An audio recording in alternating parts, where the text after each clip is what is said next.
Olá pessoal, eu sou o professor William. Vamos aí para a nossa quinta aula falando sobre análise combinatória e probabilidade.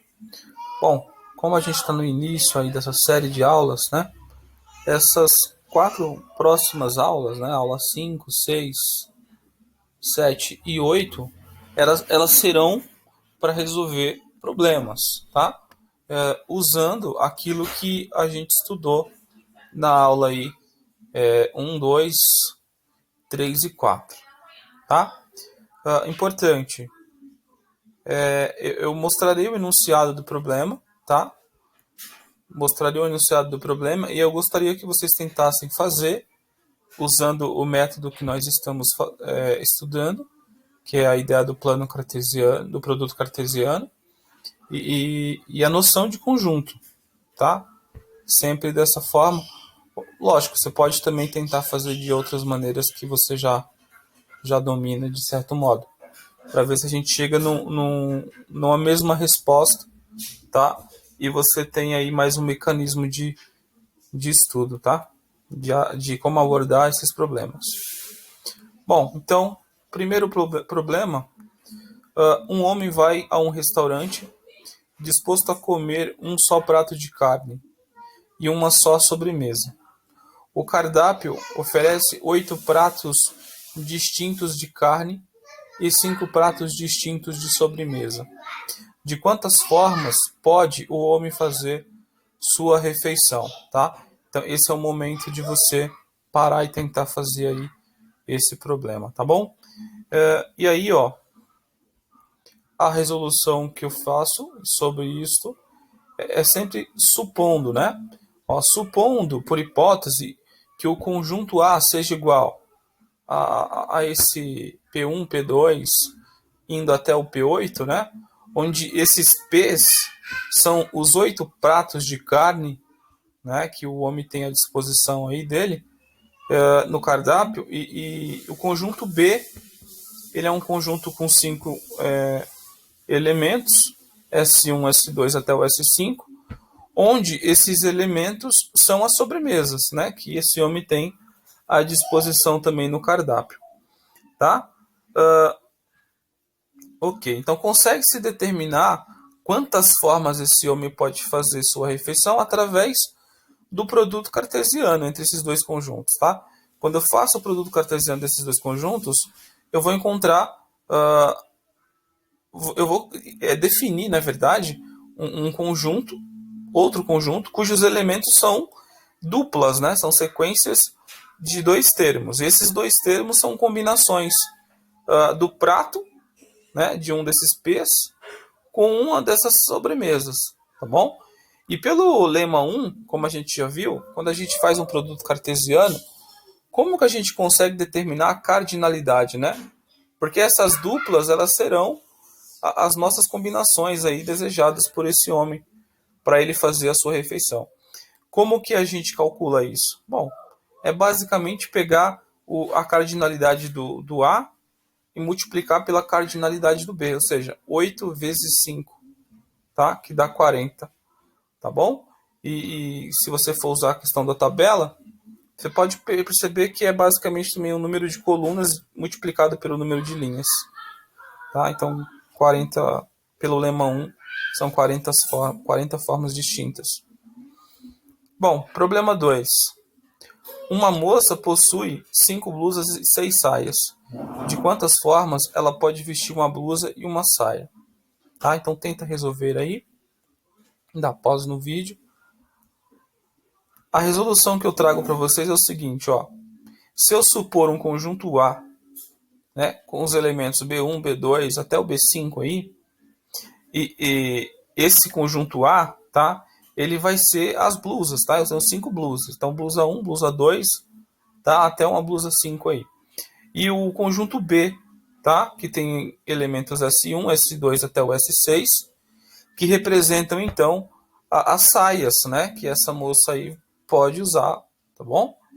Então, pelo lema 1, a quantidade de formas que essa moça pode se vestir será igual à cardinalidade do conjunto A cartesiano B, tá? uma vez que esse A cartesiano B ele é um conjunto cujos elementos são duplas, né? São combinações entre essas blusas e essas saias, tá bom? E a cardinalidade dele é basicamente você multiplicar, né? Usando o lema 1 que a gente viu, acho que na segunda aula, é basicamente multiplicar a cardinalidade do conjunto A pela cardinalidade do conjunto B, ou linhas por coluna, tá? Então 5 vezes 6, 30 formas, tá? Problema 2. Numa festa existem 80 homens e 90 mulheres. Quantos casais diferentes podem ser formados, tá? Quantos? E aí eu peço para vocês, né, fazerem, dar pausa no vídeo e tentar resolver. Mas a solução que eu trago para vocês, né, após vocês fazerem aí, vocês podem dar uma olhada aqui. Eu suponho um conjunto A, né, que tem 80 elementos, que são, no caso, os 80 homens, tá? Então, H1, H2, A3, até o 80. Então, estou pensando aqui em todos os homens. Um conjunto B, onde tenho todas as mulheres, então é um M1, M2, até um M90, tá? Estou contemplando aqui todas as mulheres. Então, a cardinalidade, né, a quantidade de casais diferentes que podem ser formados é igual à cardinalidade do A cartesiano B. Tá? Porque o A cartesiano B, os elementos dele são o quê? São duplas, né? São combinações, sequências de dois termos que estão combinando, né, o homem com mulher. Tá? Simples assim. Então, pelo lema 1, né, a quantidade, né, para definir essa cardinalidade do A cartesiano B é basicamente você multiplicar, né, a cardinalidade do A pela do B, ou seja, 80 vezes 90, que dá 7.200 casais distintos, tá? Então, assim, bem tranquilo esse problema.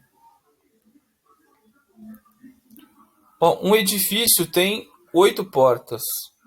De quantas formas uma pessoa poderá entrar por uma porta e sair por outra diferente da que usou para entrar?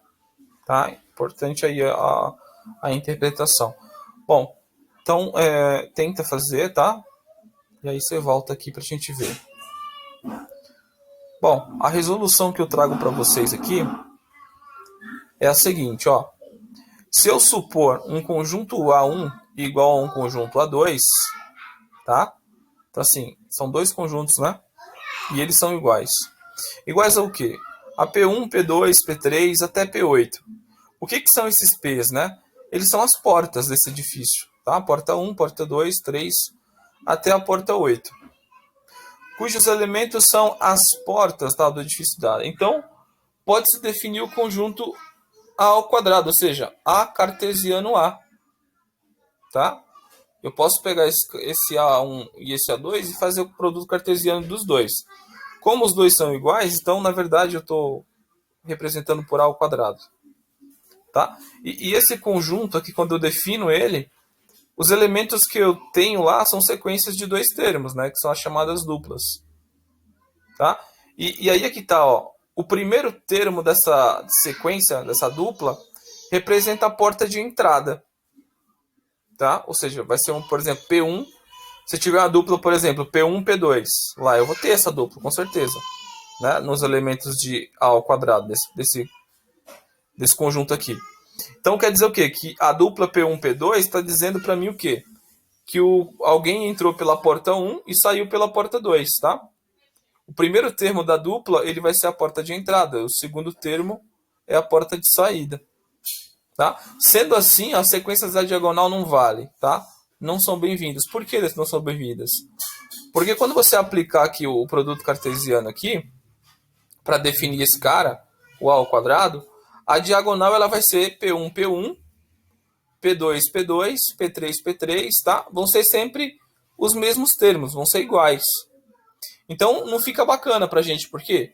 Porque, segundo a nossa hipótese aqui, que o primeiro termo é a entrada e o segundo termo é a saída, então a diagonal está dizendo o quê? Que eu estou entrando por uma porta e saindo pela mesma. Que aí você vai, né, por contradição ao enunciado, que ele não quer que você faça isso. O cara quer que você entre por uma porta e saia por outra. Beleza? Então a diagonal não entra.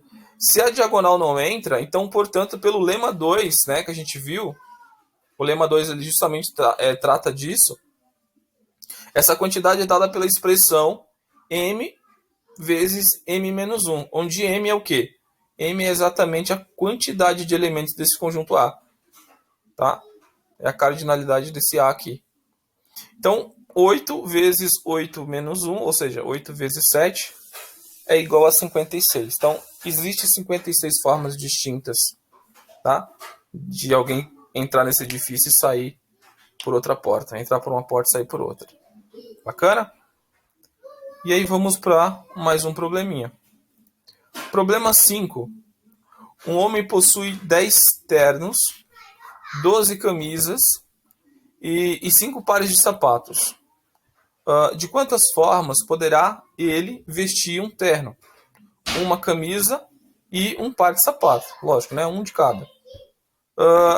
Então, vamos lá, tentem fazer, tá? E aí vocês voltam para ver a minha resolução. Ok. Então, a resolução que eu trago para vocês é a seguinte, ó. Se eu supor um conjunto A, tá? Onde vai ter 10 elementos, T1, T2, ou seja, terno 1, terno 2, terno 3, tá? Até o terno 10, o décimo terno. Um conjunto B, C1, C2, que são as camisas, ó. E vão até a camisa 12. Então, esse B2, esse B aqui tem uma cardinalidade de 12, tem 12 elementos. O conjunto C, ele tem 5 elementos, tá? E aqui é S de sapato, tá? S1, S2, tá bom? Então aqui tem 5 pares de sapatos, tá bom? Então assim, consegui supor aí e representar esse enunciado de forma de conjuntos. Onde os ternos, camisas e pares de sapatos citados no enunciado são elementos do conjunto A, B e C, respectivamente. Isso aí acho que ficou claro.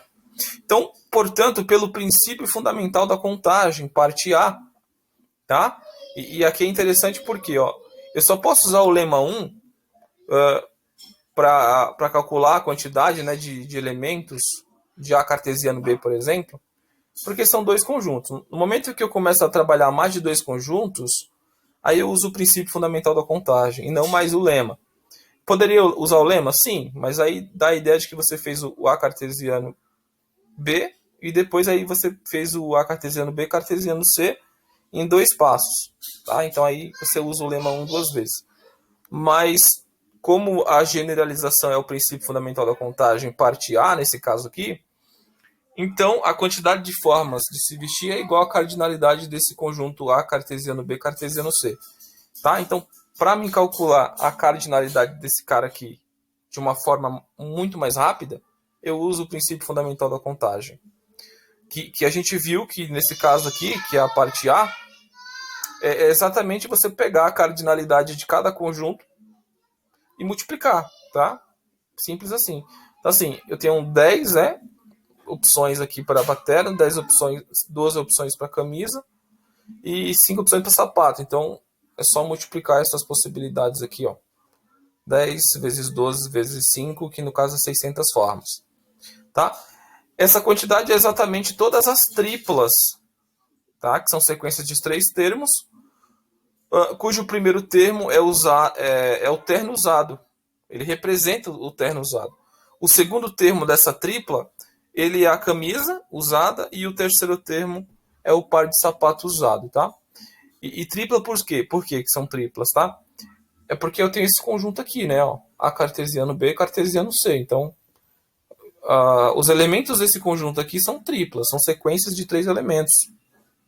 Tudo bem? E são exatamente 600 sequências. Tá bom? Então, gente, a princípio, para essa aula, é só 5 probleminhas básicos aí. Tá? Então, obrigado aí por assistirem, né, até o final. E, assim, deem um like no vídeo, né? Ajudam muito aí na divulgação do meu canal, né? No incentivo. E, assim, se inscrevam no canal, caso não sejam ainda. Compartilhem o vídeo com seus amigos, caso vocês tenham gostado, tá? E também deixem seus comentários, tá bom? Assim, a maneira de resolução que eu trouxe aqui, eu não trouxe assim, muito elaborado. Né? Você tem que assistir às aulas anteriores para você entender o que foi aplicado na resolução aqui. Tá? Senão, acho que não fica fazendo muito sentido. Tá bom? Então, é isso aí, gente. Forte abraço. Bom estudo para vocês, tá?